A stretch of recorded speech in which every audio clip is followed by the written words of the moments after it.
राधे राधे, हरे कृष्णा। आप सभी का पुनः फिर से स्वागत है इस वीडियो में। आज के वीडियो में मैं आपको अपरा एकादशी की पूजा विधि बहुत सरल तरीके से करके दिखाने वाली हूँ और साथ में ये भी बताऊंगी कि व्रत किस दिन करना है और पारण का शुभ मुहूर्त। ज्येष्ठ महीने के कृष्ण पक्ष में आने वाली अपरा एकादशी बेहद पुण्यदायी मानी गई है।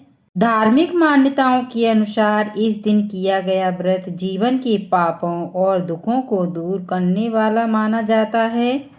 धन, सुख, शांति और पापों से मुक्ति। अपरा यानी कि अचला एकादशी का व्रत देता है अद्भुत फल। लेकिन ध्यान रहे, अगर व्रत और पारण सही समय पर ना किया जाए तो पुण्य फल अधूरा रह जाता है। सबसे पहले पूजा स्थल को साफ और शुद्ध कर लें और भगवान विष्णु की पूजा के लिए चौकी स्थापित करें। चौकी पर पीला या लाल वस्त्र बिछाएं।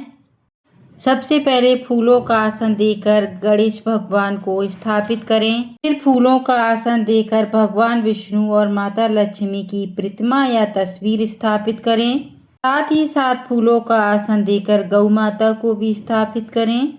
अगर आपके घर में मंदिर है तो आप वहीं पर भी अपरा एकादशी की पूजा श्रद्धा और विधि विधान से कर सकते हैं। बस पूजा स्थान साफ और पवित्र होना चाहिए। सच्चे मन से की गई भगवान विष्णु की भक्ति ही सबसे महत्वपूर्ण मानी जाती है।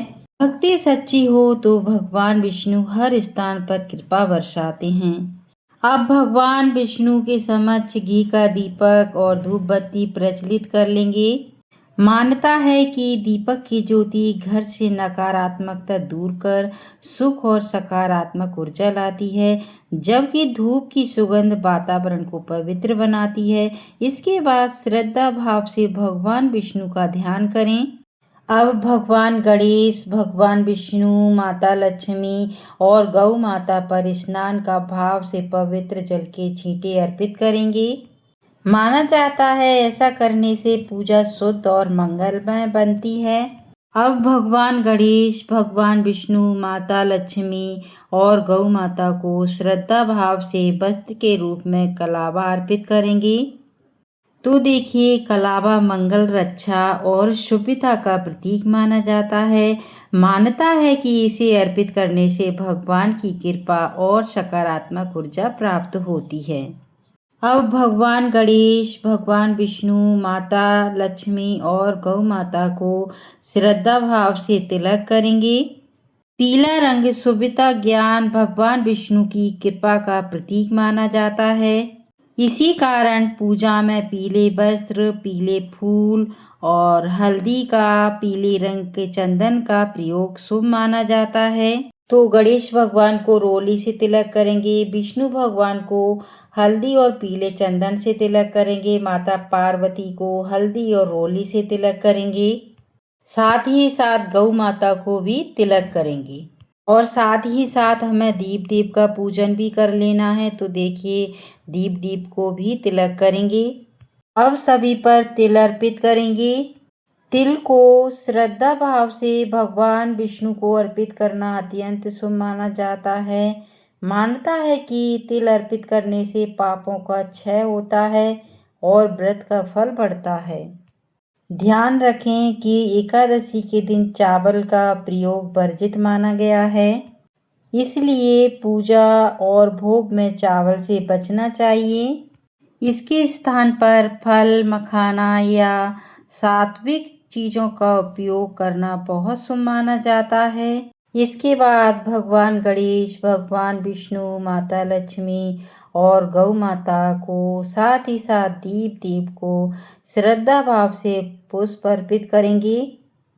पुष्प अर्पण करने से मन की शुद्धि होती है और भगवान की कृपा प्राप्त होती है। अब भगवान विष्णु को श्रद्धा भाव से तुलसी की मंजरी अर्पित करेंगे। माना जाता है तुलसी पत्र और मंजरी अर्पण करने से भगवान विष्णु अत्यंत प्रसन्न होते हैं और भक्त पर अपनी विशेष कृपा बरसाते हैं। तुलसी को पवित्रता, भक्ति और मोक्ष का प्रतीक माना गया है, इसलिए इसका अर्पण अत्यंत शुभ माना जाता है।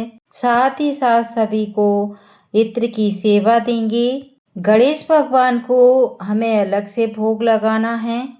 भोग लगाते हुए बोलें, हे प्रथम पूज्य भगवान श्री गणेश जी, आप विघ्नों के नाशक और मंगलकारी हैं।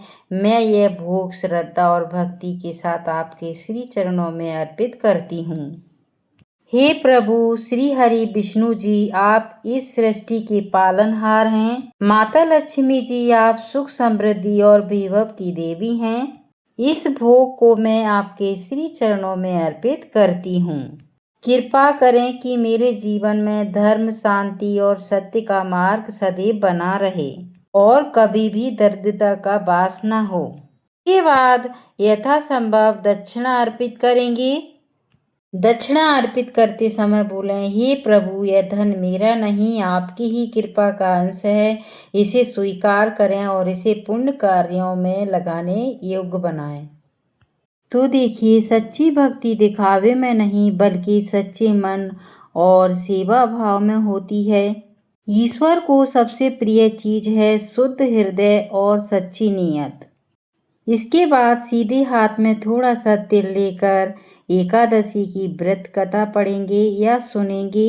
एकादशी व्रत कथा हमें ये सिखाती है कि संयम, सत्य और भक्ति से मन शांत होता है और नकारात्मक विचार दूर होते हैं। पूर्ण होने पर इस तिल को गणेश भगवान के चरणों में, माता लक्ष्मी, विष्णु भगवान के चरणों में अर्पित करेंगे और बची हुई तिल को जल के लोटे में डाल देंगे। अब हमें आरती करना है। तो देखिए, आप चाहें तो दूसरा दीपक भी प्रज्वलित कर सकते हैं, नहीं तो आप इसी दीपक से आरती कर सकते हैं। अब बड़े ही प्रेम पूर्वक आरती करेंगे। आरती के समय यह भावना होनी चाहिए कि हे भगवान गणेश जी, विष्णु भगवान जी, माता लक्ष्मी जी, आपने हमें जो कुछ दिया है उसके लिए हम आपके आभारी हैं। आरती आप ओम जय जगदीश हरे वाली भी गा सकते हैं और एकादशी की भी आरती गा सकते हैं, या फिर आप मंत्रों का जाप भी कर सकते हैं। हे विघ्न हरता, मेरे सभी विघ्न दूर करें।